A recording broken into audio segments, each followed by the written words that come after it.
Hello, hello, hello. Welcome to Sammy J. Welcome back to the channel. Well, I just can't believe it. Fujifilm just out with another camera. It's called the XE5, or we just can't keep up with the XE. I mean, look at it. Look how many X's. I'm going to put this on the screen. I mean, I was there just to look at the X half, and I don't know, XT50, XT30, XT20. It's gear overload. Believe me, if you don't have a camera and you're looking for a camera, fine, go buy a camera. But this video is specifically about how you can use the camera you already have. It just doesn't matter what kind of camera you have. 35 millimeter, digital, SLR, it doesn't matter. Here's a nice one for you, Canon AE1 program. I love this camera. Anyway, so join us on this channel. Let's talk briefly about the gear overload, why it's distracting the photographic community, and how you can actually use the camera you already have. It just doesn't matter which one you have. You're going to be shocked with few tips here and there, and you can just create focus back. Let's get back to composition, get back to the output of the camera, not the gear. If it's this interesting for you, join us on this channel, subscribe, follow me, and let's go. See you in a minute. Welcome back to the channel. Let's forget about gear envy and focus, instead of focusing of what you're buying, is on what you're creating. Again, if you love composition, you love photography, it doesn't matter if it's 35. Again, I know this channel mostly focuses about 35 millimeter, but frankly, in photography, it's all about light. It's about creating and the output of the camera, not about the gear. Sadly, what we in this generation, what we're ending up with, an abundance of selection of cameras, and small, from large to small to compact to SLRs, and now rangefinders are coming back into the game. And frankly, Fujifilm is the top leader on that. Let's admit that. Fuji, they got their game. They got their game on number one.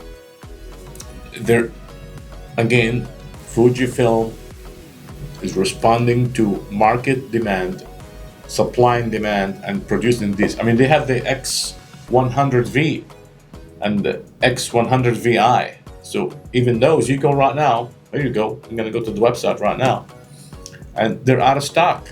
And now they come with this XE5. I don't know how many X's they have. I mean, you can't even supply the top camera you already have in your bag. The X100V and 4 and 5, they're out of stock, and they sell for $1,400 to $1,500, and they're now on Amazon and other places and eBay. They're selling for $2,300, $2,500. I mean, go buy a Leica. What's going on here now? We got a compact camera with an APS-C sensor selling for over $2,000. This is crazy. That tells you the retro is coming back, but it's coming back in the wrong way.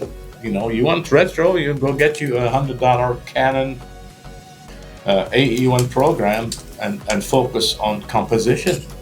This is crazy. I mean, do you agree with me? Do you have a Fujifilm? Just let me know what you think. I have the XT50. I love it. It has the film simulation. It's great. I use it here and there, but this continuous upgrading and gear envy is not going to get you to be a better photographer. Focusing on composition. So again, the focus of this video is not the latest Fujifilm XE, whatever it is. There's abundance. You go online right now on YouTube, there's like 5,000 videos talking specifically about the X100V or the XE5, or the latest and the greatest. You want to waste your time and watch those, and you want to buy that one if it's available. I don't think it's even available. But if you love photography, let's talk about composition and how can we innovate and create some excitement and get you to use I don't care what camera you have, the camera you have right now, to create great composition. So let's go through those. Okay, the first one is the rule of the thirds. You heard about that one, the rule of the thirds. But here you go. To create good composition, guess what? Break that rule. If you're going to be stuck with the rule of thirds and upper left hand corner, right hand. No. So number one is break that rule, because if you follow that rule, you're like everybody else. It's gonna be a boring picture. Put it in the middle. Yeah. I mean, even a bench, and start with black and white photography. So get away from color, get back to black and white. Again, doesn't matter what camera, the gear you have right now, I think you can do black and white. If you have digital camera, there's some settings in there, I can bet you can go black and white. And, assign one day, I'm gonna take nothing but images and I'm gonna put them right in the middle with some dead space around it. Just be creative, change this mental, this like checklist. Oh, rule the thirds, upper left hand, bottom. Try that, and believe me, we'll put some examples here while I'm talking. We'll put some examples on the screen so you can see what I'm talking about. Dead space is amazing. Focus on dead space, break the rule of the thirds, black and white. Tell me what you think. Put your comments in there. If you have some other ideas or you try something else, let us. Next one is leading lines. Take some pictures with leading lines. Again, you have to practice with these things. I'm an experienced photographer, and believe me, I practice with these things. You just have to start slowing down and looking at things and focusing on the composition. You see a series of trees. It might look boring for you. Take it in black and white from the side. Boom. See what you get with little fog, maybe early in the morning, and try to do early in the morning. Go take photography when there's not a whole lot of people. Nobody want to take pictures of people. we can do that all day, every day. A series of trees, a bridge. Again, while I'm talking, I'll put some pictures I've took with Olympus Canon and other cameras that I have. So take a look at that. This bridge picture is just amazing. Again, not at eye level, get down. So take these little pointers, and we'll summarize it at the end of the video for you.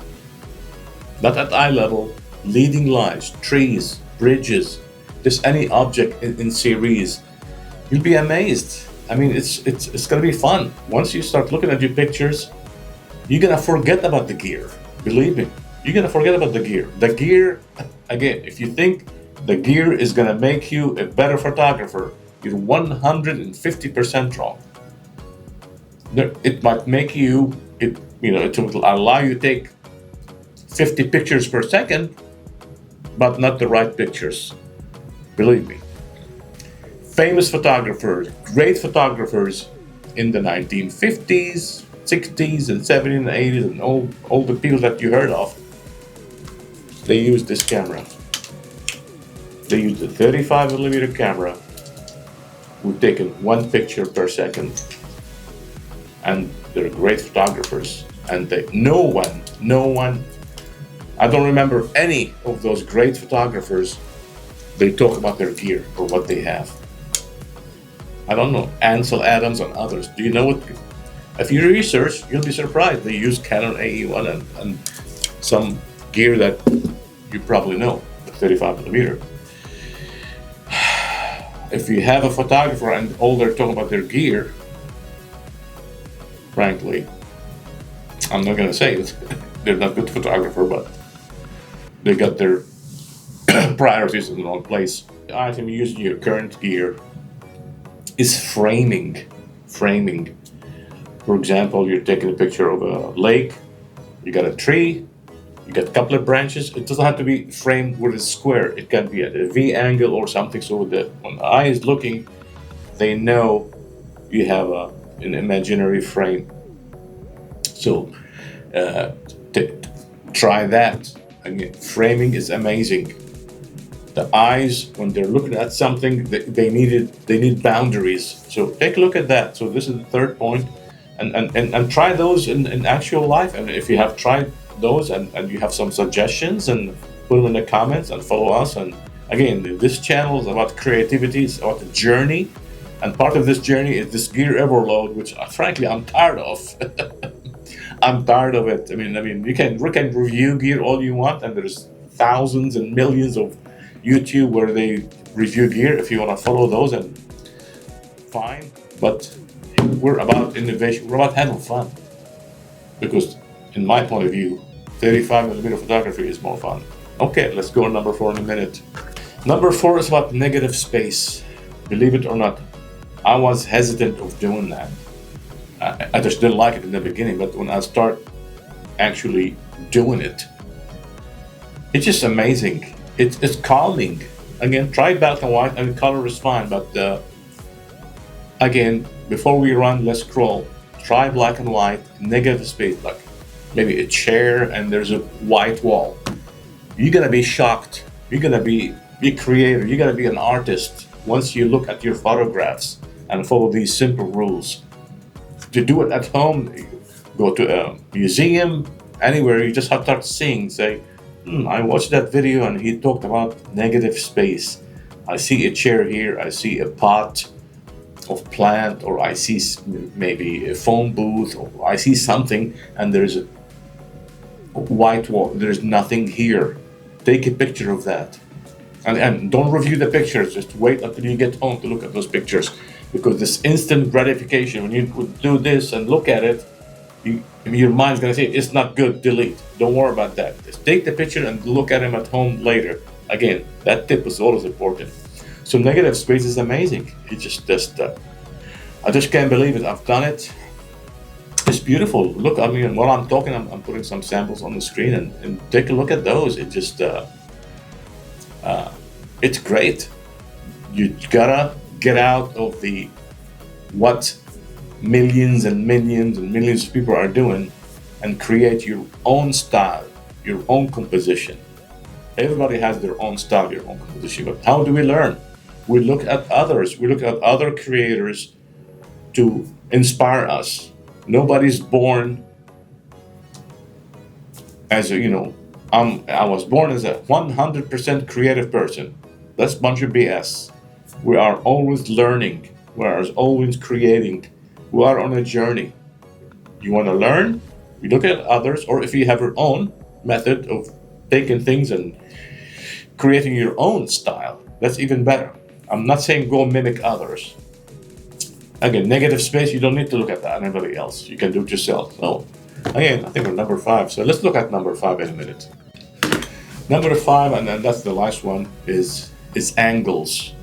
Again, covered all the, I'm not going to repeat the other 4, but angles. I'm not talking about eye level. You can do angles at eye level.